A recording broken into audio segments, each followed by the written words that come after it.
हे गुरुदेव, नमोस्तु नमोस्तु नमोस्तु। प्रथम ऑनलाइन प्रश्न के रूप में राकेश जी जन सोनीपत से नमोस्तु करते हुए प्रश्न कर रहे हैं महाराज श्री कि अनादिकाल से हम संसार में भ्रमण कर रहे हैं, जबकि हमने अनंत बार मुनिपद को धारण कर ग्रैविक में भी जन्म लिया, राग द्वेष आदि भी कम किया होगा और शुभ काल में भी जन्मे होंगे, तो क्या कमियां रह गई कि हम आज तक अपना कल्याण नहीं कर पाए?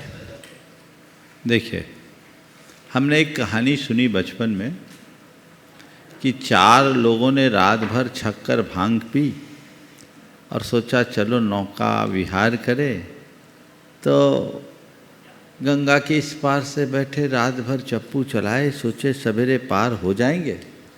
सुबह हुई तो देखते हैं जहाँ के तहाँ है, बहुत परेशान, क्या मामला है, रात भर चलने के बाद भी हम जहाँ के तहाँ क्यों?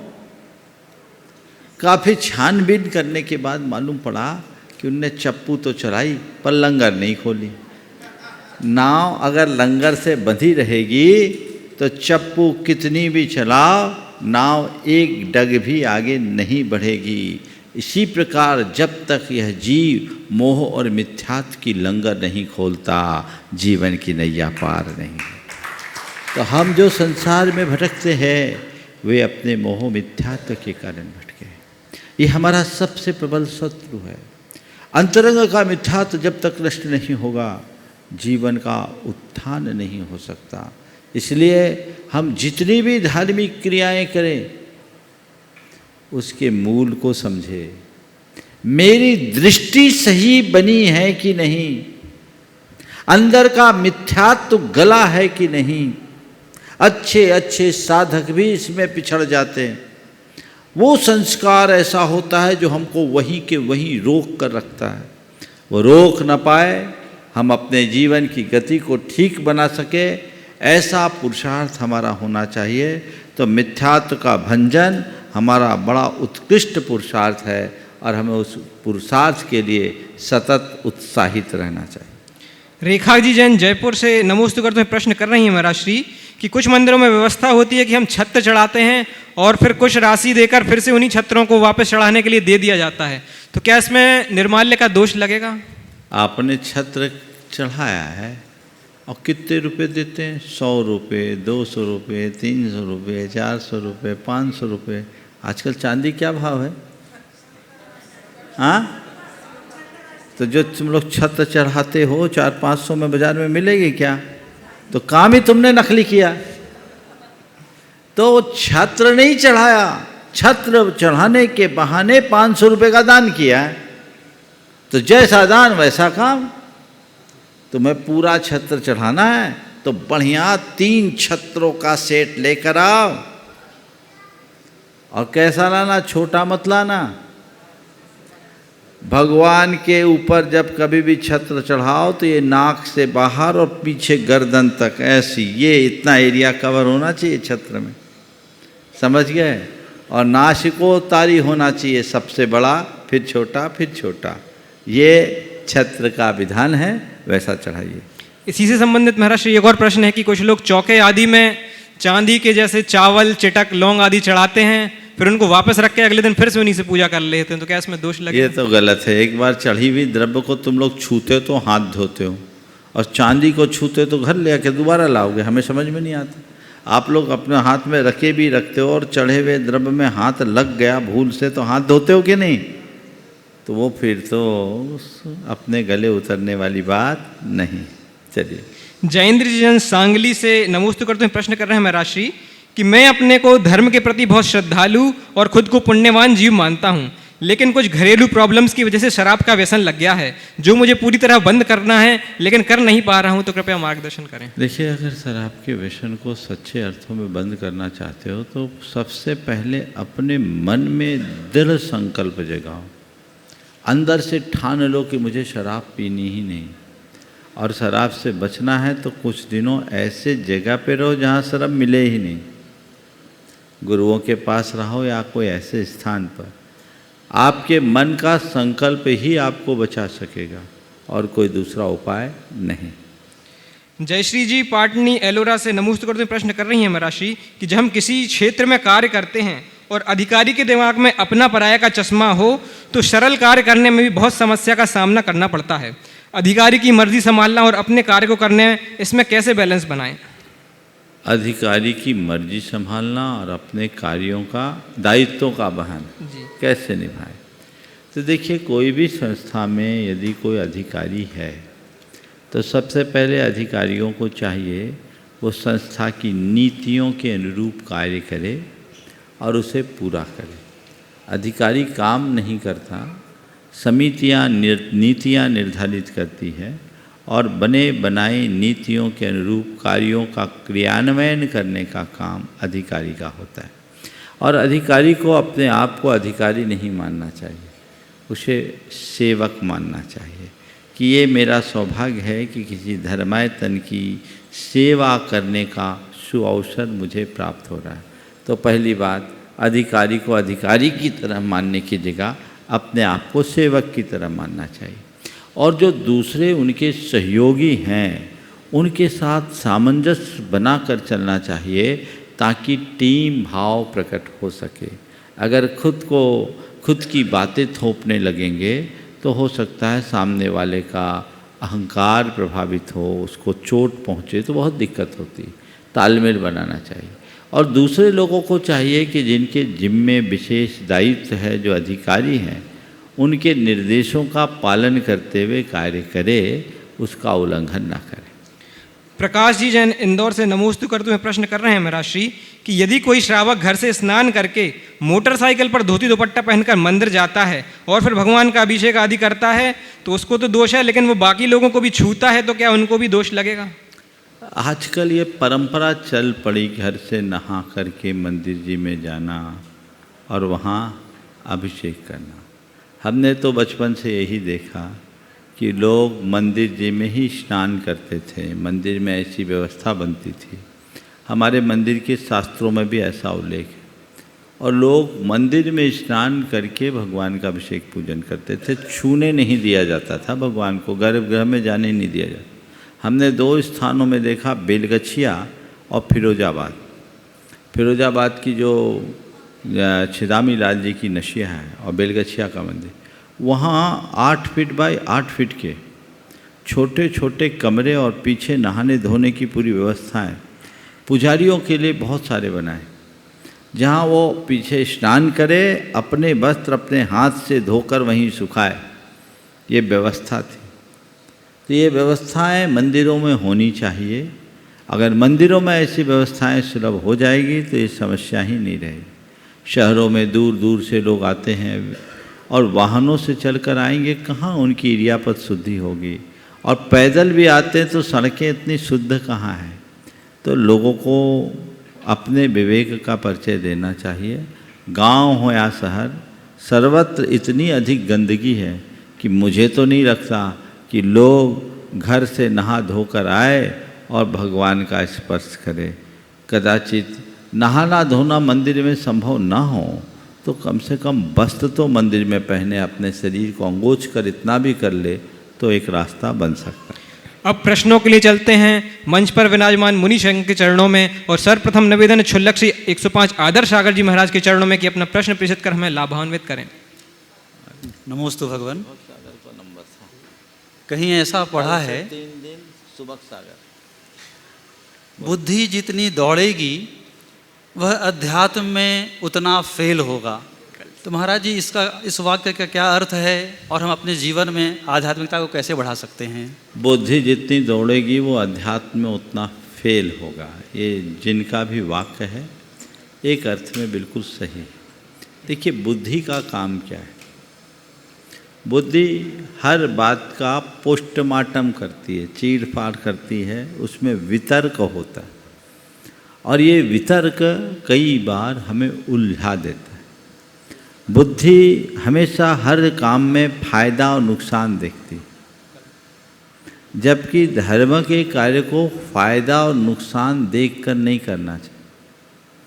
धर्म का कार्य में क्या अच्छा है और क्या बुरा है ये देखकर करना चाहिए। हम अच्छे और बुरे को देखकर जब धर्म का कार्य करेंगे तो हमारे मन में कभी कोई विकल्प नहीं आएगा। लेकिन फायदा और नुकसान देख करके करेंगे तो हो सकता है गलत में भी फायदा दिखे तो अपना लें और अच्छे में नुकसान दिखे तो छोड़ दें। और हमारा मन तो हमेशा उसको ही चाहता है। फायदा क्या होता है? मौज मस्ती में तात्कालिक फायदा दिखता है कि नहीं दिखता है? तो ठीक है, फायदा दिख रहा है, लेकिन त्याग तब संयम में तकलीफ दिखती है। तो बुद्धि कहती है अरे मौज मस्ती में मज़ा, इसको अपनाओ, त्याग तब संयम के झमेले में कौन पड़े, तो वो दूर कर देगी। जबकि मौज मस्ती बुरी है और त्याग तब अच्छा है। ये विवेक एक धर्मी के हृदय में जागता है। इसलिए अध्यात्म के क्षेत्र में बुद्धि लगाओगे तो आगे नहीं बढ़ पाओगे, विवेक से जियोगे तो कभी पीछे नहीं रहोगे। मैंने एक दिन अपने प्रवचन में कहा था, बहुत सारे लोगों ने फिर मुझसे कहा महाराज आपने ये बात कैसे कही? मैंने कहा अपने अनुभव की बात कही, 2-3 साल 4 साल पुरानी बात। मैंने कहा जितनी बुद्धि मेरे पास आज है ना, उतनी बुद्धि उस समय होती जब मैं गुरु चरणों में आया था, तो शायद मैं मुनि नहीं बना होता। समझ गए? ये जब बुद्धि है ना, उलझा देती। देखो 4 शब्द है, श्रद्धा, बुद्धि, विश्वास और तर्क। विश्वास, बुद्धि, तर्क और श्रद्धा, ये 4 शब्द हैं। इन चारों शब्दों के अर्थ को समझो।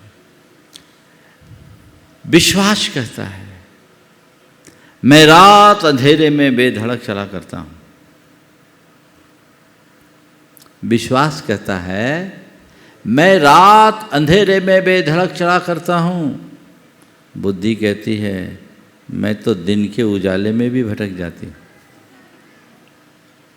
विश्वास कहता है मैं रात अंधेरे में बेधड़क चला करता हूँ। बुद्धि कहती है मैं तो दिन के उजाले में भी भटक जाती हूँ। श्रद्धा कहती है मैं पाषाण में भगवान का दर्शन करती हूँ। तो तर्क कहता है मैं भगवान को भी पाषाण साबित कर देता हूँ। तो ये चीज़ें हैं, परिणतियाँ हैं। इसलिए बुद्धि भ्रमित कर सकती है। विवेक होना चाहिए। बुद्धि और विवेक में बड़ा अंतर है, जो मैंने अभी आप लोगों को कहा। अच्छा और बुरा का बोध विवेक कराएगा और फायदा और नुकसान बुद्धि दिखाएगी। इसलिए फायदा नुकसान मत देखो। बुद्धि समर्पण नहीं होने देती।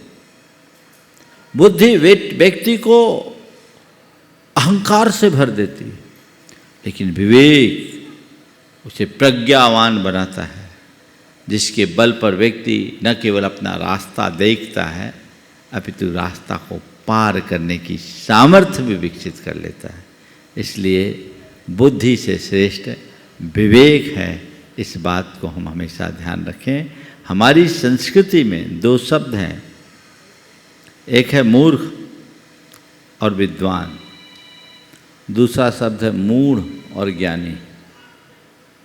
मूर्ख और विद्वान और मूढ़ और ज्ञानी। मूर्ख वो है जो निरक्षर है, और विद्वान उसे माना जाता है जो पढ़ा लिखा है। लेकिन कोई जरूरी नहीं कि जिसे दुनिया मूर्ख समझती हो अज्ञानी हो, और दुनिया जिसे विद्वान मानती हो ज्ञानी हो। दुनिया में ऐसे बहुत लोग हैं जो अंगूठा छाप हों पर बड़े ज्ञानी थे। आज उनके बोल से दुनिया को रास्ता मिलता है। दुनिया में ऐसे भी बड़े बड़े विद्वान हैं, लेकिन मूढ़ हैं, उन्हें आपा पर का विवेक नहीं। तो हमें मूढ़ से ज्ञानी बनना है। मूर्ख से विद्वान बनने के लिए कॉलेज है, यूनिवर्सिटीज है, पर मूढ़ से ज्ञानी बनने के लिए सद्गुरु की शरण है। इसके अलावा और कोई रास्ता नहीं है। तो अपने बुद्धि के ऊपर ज़्यादा ध्यान मत दो। बौद्धिक विकास की जगह यदि हम अपना चैतसिक विकास करते हैं, अपना भावनात्मक विकास करते हैं, तो वो कहीं जाकर हमारे जीवन की उन्नति में विशेष सहायक होगा। निवेदन है पूज्य एलक श्री 105 नित्यानंद सागर जी के चरणों में कि अपना प्रश्न प्रेषित करें ताकि हमें भी बोधि की प्राप्ति हो। मंचासीन मुनि राजों को बारंबार नमोस्तु। महाराज जी सुबह तत्वाय सूत्र की क्लास में एक सूत्र आया था, प्रमत्त योगात प्राण विप्लोपनम हिंसा। तो प्रमत्त योग से यहाँ क्या लेना है? और पुरुषा सिद्धि उपाय में हिंसक, हिंसा और हिंसा का फल, ये 4 बातें बतलाई हैं। तो इन्हें कैसे समझे जिससे हिंसा से बच सकें? और 2 प्रकार की हिंसा भी बताई वहाँ, परिणमन रूप हिंसा और अभिरमण रूप हिंसा। इसे कैसे समझो जिससे हिंसा से बचें? और आखिरी बात, आजकल के बच्चे वीडियो गेम में पबजी, फ्री फायर आदि में बहुत भाव हिंसा करते हैं, परंतु अपने आप को हिंसक नहीं मानते हैं। तो उन्हें भी कुछ मार्गदर्शन दें जिससे वे भी हिंसा से बच सकें। नमस्ते। प्रश्न नहीं है, प्रश्नों की झड़ी लेकिन अच्छे प्रश्न महाराज जी ने पूछा है। पहला सवाल, प्रमत्त योगात प्राण व्यपरोपनम हिंसा का अर्थ है क्या?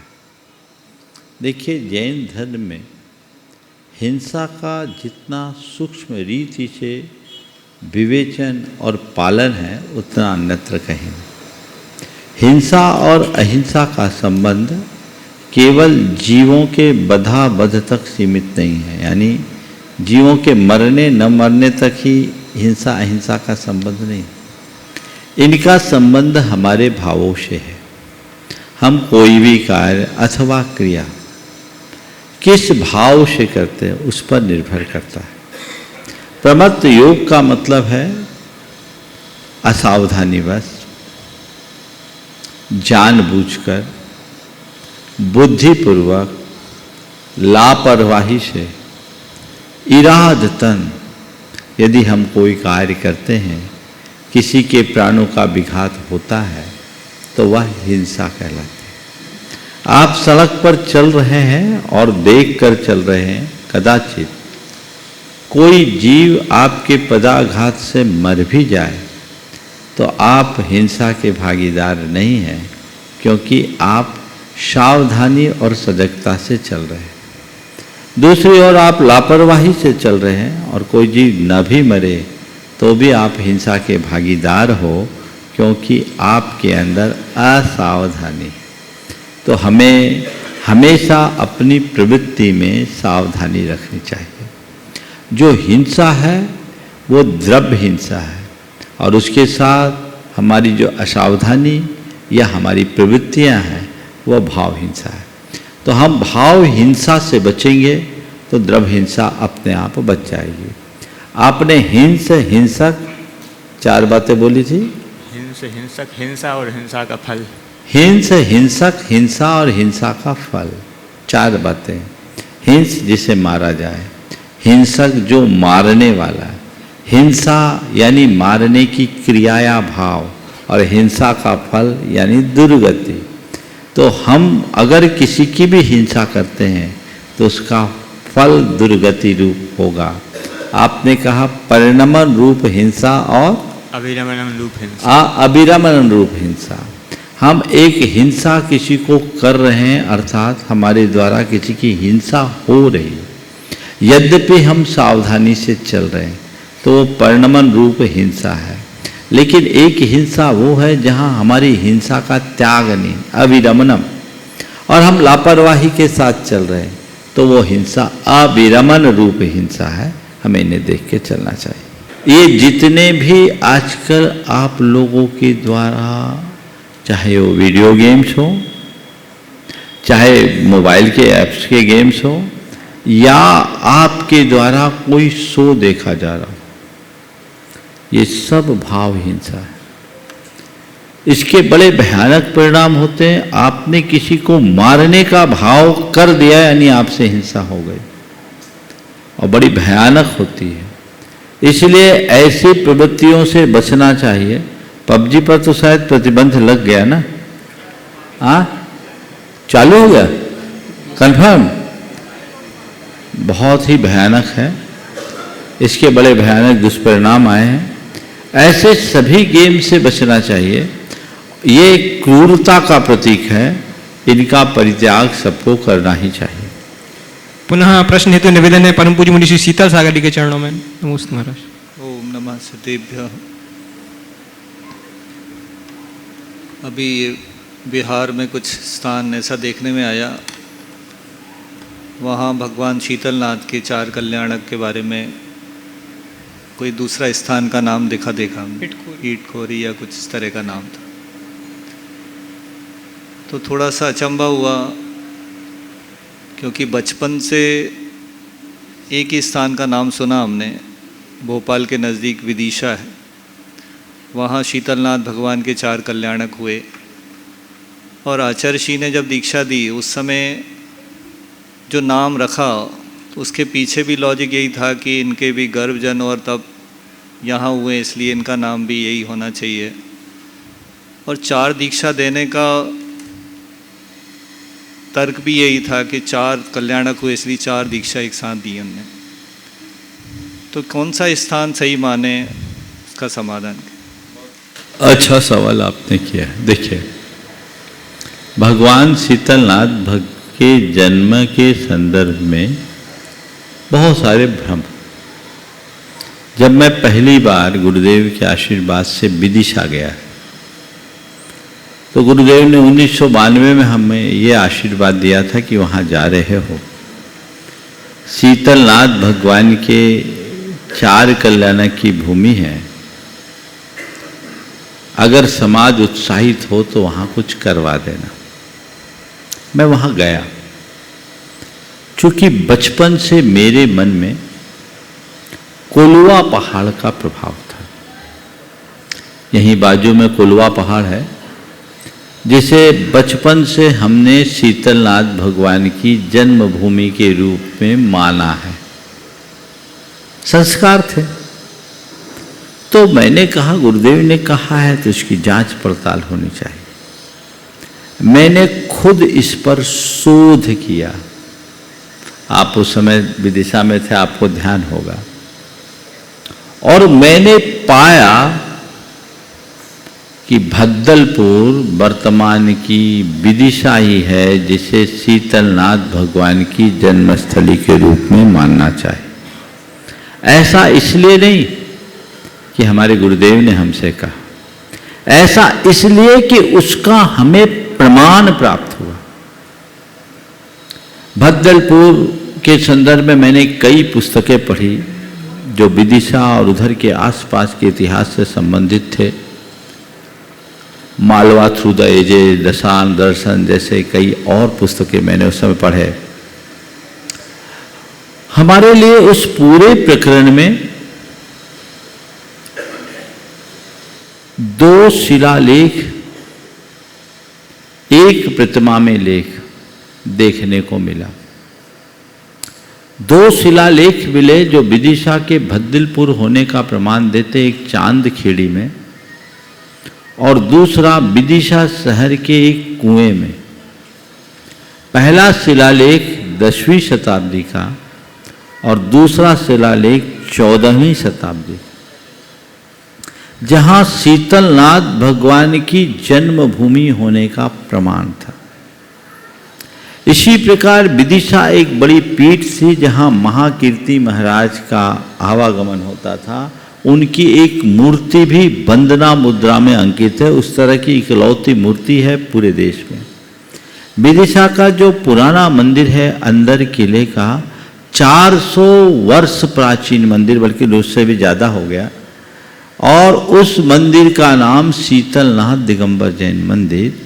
उस मंदिर में भगवान पार्श्वनाथ की एक प्रतिमा पर भद्दलपुर शब्द अंकित है। जब ये मैंने अपने आंखों से देखा, मैंने गुरुदेव को पूरा संदेश पहुंचाया। तब मैंने एक लेख लिखा था, पावन भूमि भद्दलपुर विदिशा एक दृष्टि, जो प्रकाशित भी हुई। तो मैं आप सबसे कह सकता हूं कि भद्दलपुर के रूप में यदि शीतलनाथ भगवान की जन्मस्थली के रूप में किसी स्थान को देखना है तो वो विदिशा ही है, इसमें कोई संशय नहीं। कोलवा पहाड़ माना जाता था, फिर हमारे लोगों ने और कुछ बढ़ा दिया। अब आप जब हाईवे पे जाएंगे, गया के पास एक भदुली गांव है, लोगों ने उसको एक छोटी सी जगह लेकर शीतलनाथ भगवान की बात कर ली। दूसरी तरफ यहाँ जो भद्रकाली है इटखोरी में, वो भद्रकाली को भद्दलपुर से जोड़ करके वहाँ शीतलनाथ भगवान की जन्मस्थली, मैं वहाँ गया था, मैंने वहाँ देखा, अपने व्यस्त कार्यक्रम में भी गया, लेकिन मुझे वहाँ एक भी ऐसा अवशेष नहीं मिला जिसके आधार पर कहा जा सके कि ये शीतलनाथ भगवान की जन्मस्थली है। जन्मस्थली तो दूर की बात है, वहाँ जैन स्थली होने के भी कोई ठोस आधार नहीं मिले। वहाँ के म्यूजियम वगैरह को मैंने देखा, प्रायः बौद्ध प्रतिमाएं हैं, बौद्ध मूर्तियां हैं। जैनों के भी कुछ अवशेष हैं, लेकिन वो ऐसे नहीं कि हम भगवान शीतलनाथ की जन्मस्थली के रूप में उसे कह सकें। किसी तीर्थ को विकसित करने में कोई हानि नहीं है, किसी क्षेत्र को आप विकसित करें। तपोभूमि भगवान शीतलनाथ की कोलवा पहाड़ है, इसमें कोई संशय नहीं। एक कथन के अनुसार तो कुछ लोग ये कहते हैं कि असली सम्मेद शिखर भी कोलवा पहाड़ हो, क्योंकि वहाँ 20 तीर्थंकरों की प्रतिमाएं उत्कीर्णित है। तो वो कोलवा पहाड़ हमारा प्राचीन क्षेत्र है। ये भद्रकाली जिसे आज एक देवी के रूप में पूजा जाता है, वो मूलतः बौद्ध देवी है, और वो पूरा क्षेत्र है। आज वहाँ मंदिर बना है, लोग आगे उसका विकास कर रहे हैं, ये अच्छी बात है। लेकिन शीतलनाथ भगवान की जन्मभूमि होने का कोई ठोस आधार नहीं है, इस बात को आप सबको ध्यान रखना चाहिए। नमोस्तु पूर्वक निवेदन है परम पूज्य मुनि श्री निर्वेक सागर जी के चरणों में कि अपना प्रश्न प्रेषित करें ताकि हमारे निर्वेक में भी पुष्टि हो। वो मुनिश्री को नमोस्तु करते हुए पारिवारिक एकता और समरसता के लिए आपसी जनों में मतभेद भले हो किंतु मनभेद ना हो, ऐसा कई बार प्रवचनों में सुना है। तो मतभेद और मनभेद में क्या अंतर है, कृपया समझाकर मार्गदर्शन। बहुत अच्छा सवाल किया। मतभेद और मनभेद में क्या अंतर है? मतभेद मतलब डिफरेंस ऑफ ओपिनियन। कोई जरूरी नहीं कि एक व्यक्ति की राय से दूसरा व्यक्ति सहमत ही हो, ऐसा कोई जरूरी नहीं। अपने ओपिनियन को रखे, कोई बुराई नहीं। तो डिफरेंस ऑफ ओपिनियन में कोई बुराई नहीं, लेकिन ओपिनियन में ओपिनियन तक सीमित रहे। जब ओपिनियन ओपोनेंट बना दे, वो अपोजिशन में लाके खड़ा कर दे, तो फिर मामला गड़बड़ होता है। हमारा आपका मत भिन्न है, पर हम दोनों एक हैं। हम एक दूसरे के विरोधी नहीं। विचार भेद और वैचारिक टकराव में जितना अंतर है, उतना ही अंतर मतभेद और मनभेद में। विचार भेद विचार मंथन की ओर प्रेरित करता है और हमें वैचारिक सहिष्णुता की शक्ति देता है, जबकि वैचारिक असहिष्णुता, मतभेद की वैचारिक टकराव मतभेद को जन्म देता है, जो विद्वेष मूलक होता है। टकराव में द्वेष है, मंथन में नवनीत। तो हम टकराव से बचें, टकराव को टालें और आपस में समझौता का रास्ता अंगीकार करें, जिससे जीवन का पथ प्रशस्त हो। प्रत्यक्ष प्रश्नों के माध्यम से कार्यक्रम को गति देंगे ब्रह्मचारी सारांश भैया। ओ बोलो।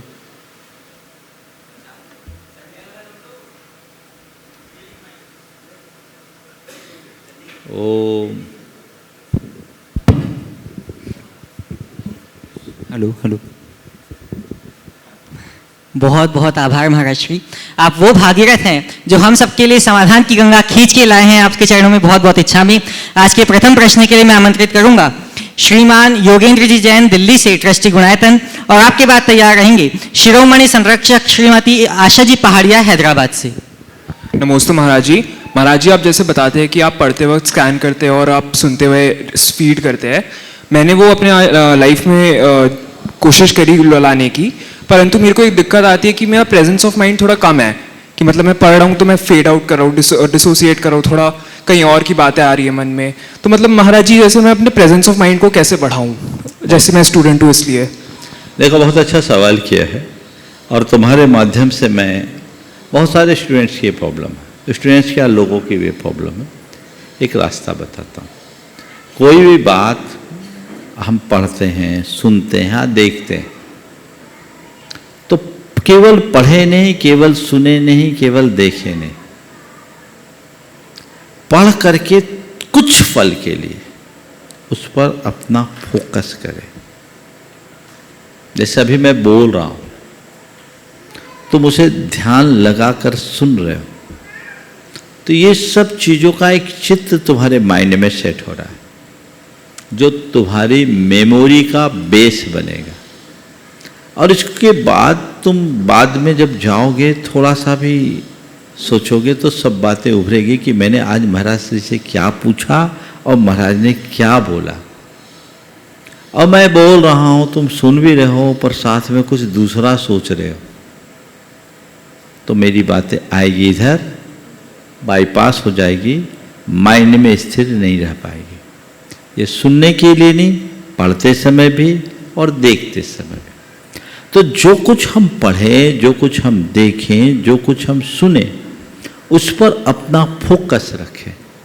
अब तुम्हारा सवाल ये फोकस कैसे रखे, है ना, इधर उधर चित्त भाग जाता है, तो उस समय अपने मन को मोटिवेशन दो कि नहीं, बाकी बातें बाद में, अभी मुझे पढ़ना है, तो पढ़ने में हमें ये काम करना है।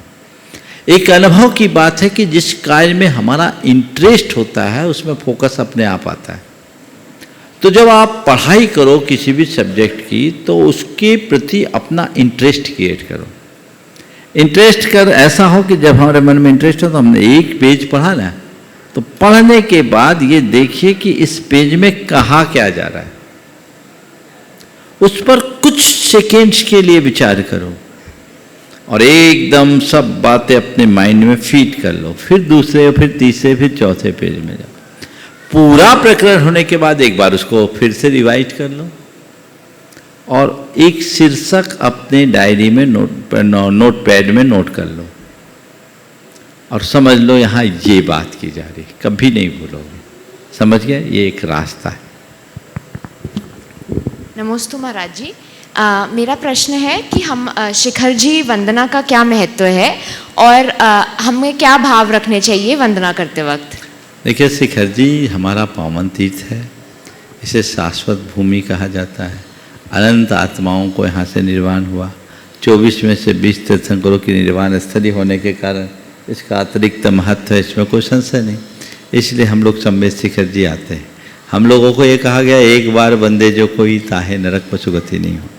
तो यहाँ आने के बाद हमें निर्वाण के पथ पर चलने की प्रेरणा जगती है, हमें मोक्ष मार्ग में आगे बढ़ने का भाव जगता है, हमारी धार्मिक श्रद्धा में और अधिक मजबूती आती है, हमारे हृदय में बुराइयों से दूर होने की भावना जागती है। तो ये सब भाव जब हमारे मन में जगेंगे तो हमारे जीवन में इन सब का प्रभाव अपने आप आएगा। उपस्थित होंगे शिरोमणि संरक्षक श्रीमती आशा जी पहाड़िया, हैदराबाद से। परम पूज्य प्रातः स्मरणीय गुणायतन प्रणेता मुनि श्री प्रमाण सागर जी महाराज के चरणों में कोटि कोटि नमन, कोटि कोटि बंदन, कोटि कोटि नमन, कोटि कोटि बंदन। महाराज श्री आपके सामने जब भी आते हैं तो मेरे मन के भाव में जो क्वेश्चन रहता है ना, मैं ट्रेन में क्वेश्चन तैयार करके आता हूँ और यहाँ आने के पहले सब भूल जाता हूँ। आपका चेहरा देखते हैं, अपने को आंसर मिल जाता है, लेकिन फिर भी आज मुझे चांस मिला तो मैं एक चांस जरूर लूँगा। महाराज श्री, आज के समाज में बच्चों को जो हायर स्टडीज़ के लिए, पढ़ाई के लिए भेजा जाता है महाराज जी, घर में बहुत व्यापार हैं, फिर भी ये बच्चे चौड़ बोलते हैं कि हमें जॉब करना है। ये जॉब करना कहाँ तक सही है और हम लोगों को क्या करना चाहिए महाराज श्री? हमको मार्ग प्रदर्शन चाहिए। देखिए, सबसे पहले तो मैं चाहूँगा, एक बार आज आशा जी आई हैं, हाँ, इनके परिवार के लिए जोरदार करतल ध्वनि। बाबूलाल जी पहाड़े और रतनलाल जी सेठी की जोड़ी थी, जिनके गुणायतन के निर्माण में सबसे बड़ी भूमिका थी। आज दोनों नहीं हैं, लेकिन दोनों का परिवार इस मार्ग में आगे बढ़ा है। अभी आशा जी का उल्लेख मैं इसलिए कह रहा हूँ कि इनके श्रीमान सुनील जी पहाड़े जो हैदराबाद में गुरुकुल चलाते हैं, बाबूलाल जी के द्वारा लगाए गए पौधे का पूरी तरह से संरक्षण कर रहे हैं, जो एक विशाल वृक्ष का रूप धारण किया। आज इन्होंने मुझे बताया कितने 6 लड़के इस वर्ष सीए की परीक्षा में उत्तीर्ण हुए हैं। सीए के रूप में उनका सिलेक्शन हुआ। जो हैदराबाद के गुरुकुल में अध्ययनरत रहते हैं, वहाँ उनकी सारी व्यवस्थाएं, इस वर्ष भी मैंने 2 बच्चों को यहाँ अपनी प्रेरणा से भेजा है। उनका पूरा कार्य, पूरा व्यवहार ये लोग उठा रहे हैं, बहुत अच्छा कार्य कर रहे हैं। इनके लिए एक बार पुनः जोरदार कर्तव्य होने से। अब आपका सवाल है, आपने पूछा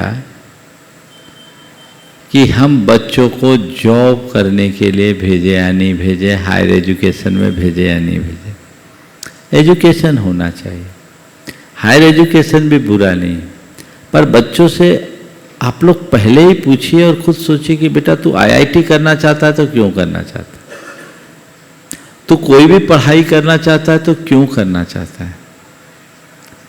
जॉब हम क्यों करें? जब हम खुद औरों को जॉब देने में समर्थ है तो जॉब करने की क्या जरूरत।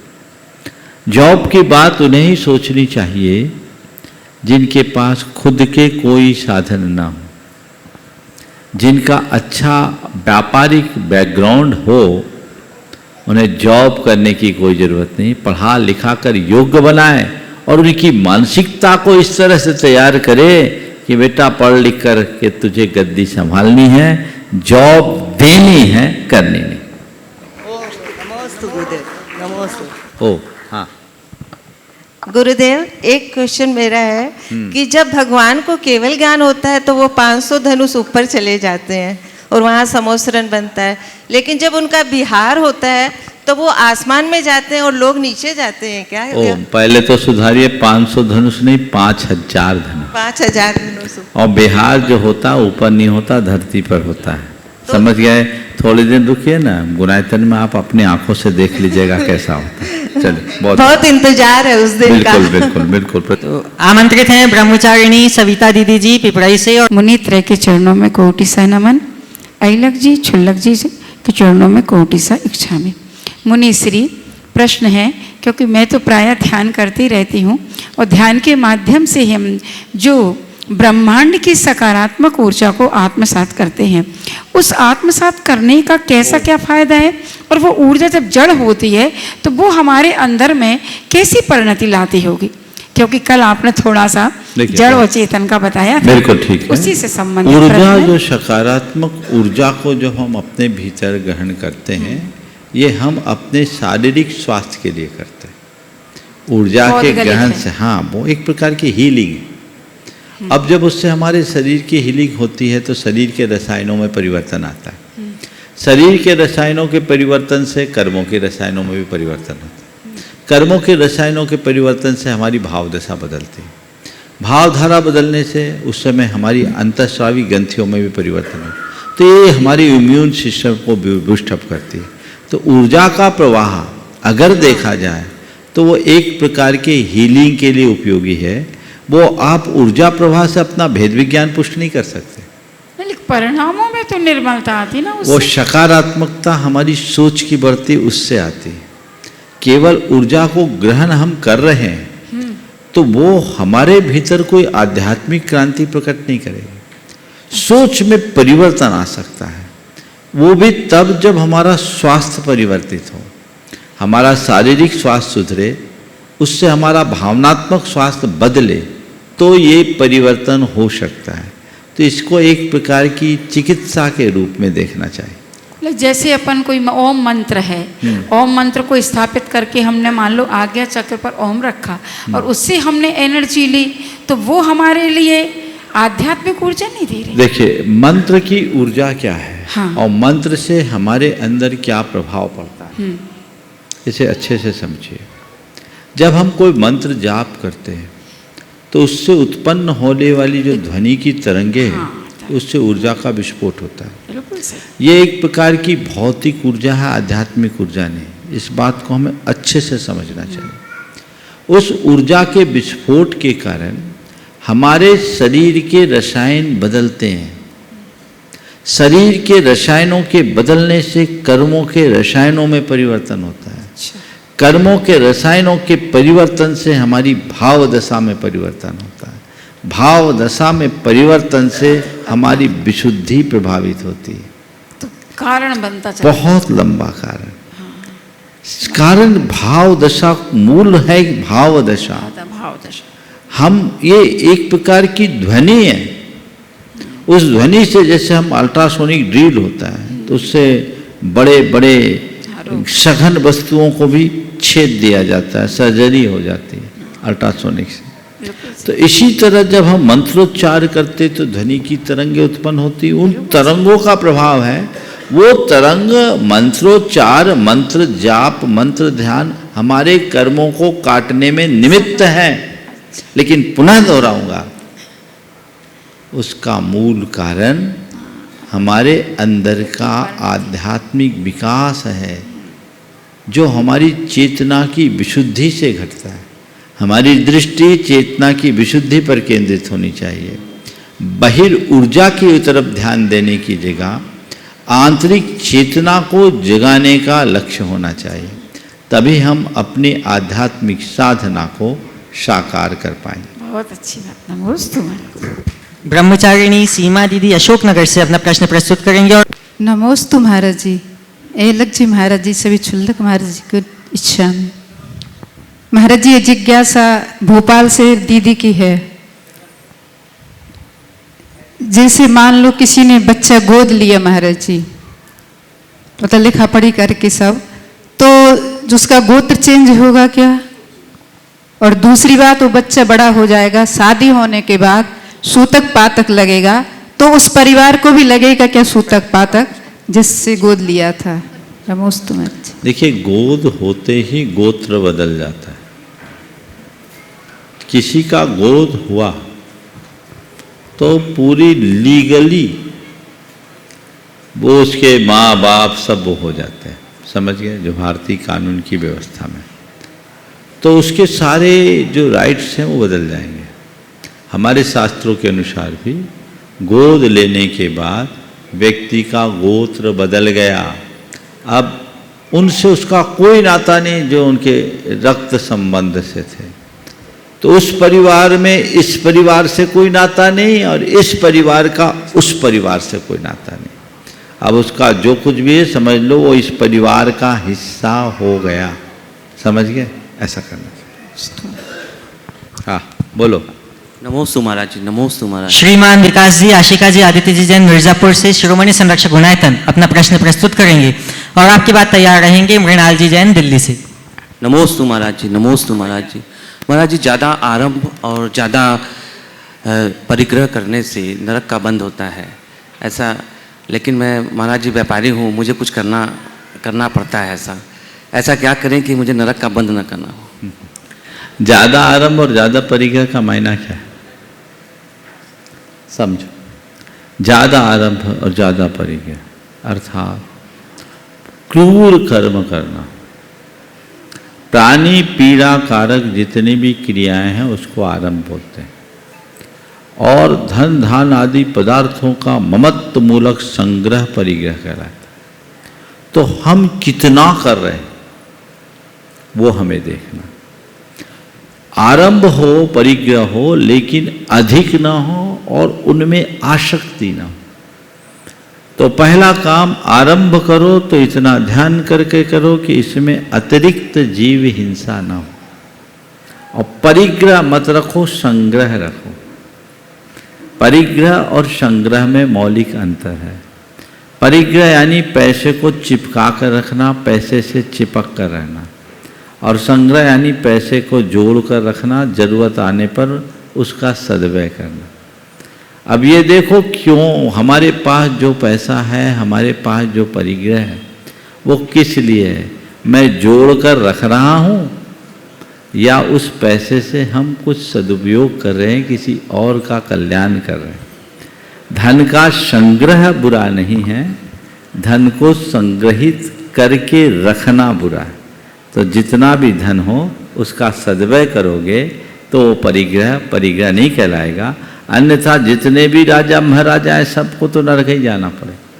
नहीं, जिन्होंने राजकाज करते हुए भी उनसे ममत्व नहीं रखा, उनका कल्याण हुआ। एक दिन विरक्त होकर छोड़ करके साधु बने, वो मोक्ष भी गए। लेकिन जो उससे चिपक कर रह गए उन सब का पतन हुआ। इसलिए धन का संग्रह हो, परिग्रह नहीं। महाराज जी, डॉक्टर कहते हैं कि हंसना सेहत के लिए काफ़ी अच्छा होता है, पर अपने धर्म में हास्य को भी कसाय माना है, तो ये कैसे? हंसना कर्म है, ठीक है, अच्छा कर्म है। हास्य कषाय है तो कषाय रहित कहाँ? क्रोध मान माया लोभ है ना, हास्य एक कषाय है। तुम्हारे अंदर भी तो क्रोध मान माया लोभ कुछ ना कुछ तो पड़े। हंसो, कोई बुराई नहीं, पर किसी की हंसी मत उड़ा। किसी के साथ जी चाहे हंसो, पर किसी पर कभी मत हंसो। किसी के साथ हंसना और किसी पर हंसना दोनों में मौलिक अंतर है। इसलिए किसी के साथ हंसो, किसी पर मत हंसो। और चलो बोलो। नमोस्तु गुरुदेव, नमोस्तु गुरुदेव।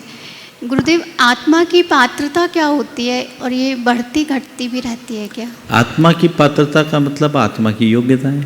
सबकी योग्यता एक सी नहीं रहती। हमारी शारीरिक, मानसिक और चैतसिक योग्यताएं अलग अलग होती हैं। एक मनुष्य के अंदर केवल ज्ञान प्राप्त करने की योग्यता है, लेकिन एक साधारण प्राणी के साथ तो ये नहीं। हर मनुष्य में भी योग्यता नहीं है। तो निमित्त नैमित्तिक संबंध होते हैं। हमारे अंदर शक्तियाँ तो बहुत होती हैं, लेकिन उन शक्तियों में वे ही शक्तियाँ प्रकट होती है जैसा निमित्त मिलता है, जैसी कारण सामग्री मिलती है। तो वैसे कारण सामग्री को पाकर हम अपनी योग्यता को निखार सकते हैं। मृणाल जी अपना प्रश्न प्रस्तुत करेंगे। और नमोस्तु गुरुदेव, इच्छामी महाराज जी। गुरुदेव, मेरा आज का प्रश्न आध्यात्मिक जीवन और लौकिक जीवन के संदर्भ में है। गुरुदेव, आध्यात्मिक सोच रखने वाले को मूर्ख और इम्प्रैक्टिकल कहा जाता है, और लौकिक सोच रखने वाले को समझदार, स्मार्ट कहा जाता है। आध्यात्मिक सोच हमें अपने चारित्र को उठाने में मदद करती है, और लौकिक सोच अपने स्टेटस को ऊंचा करने में मदद करती है।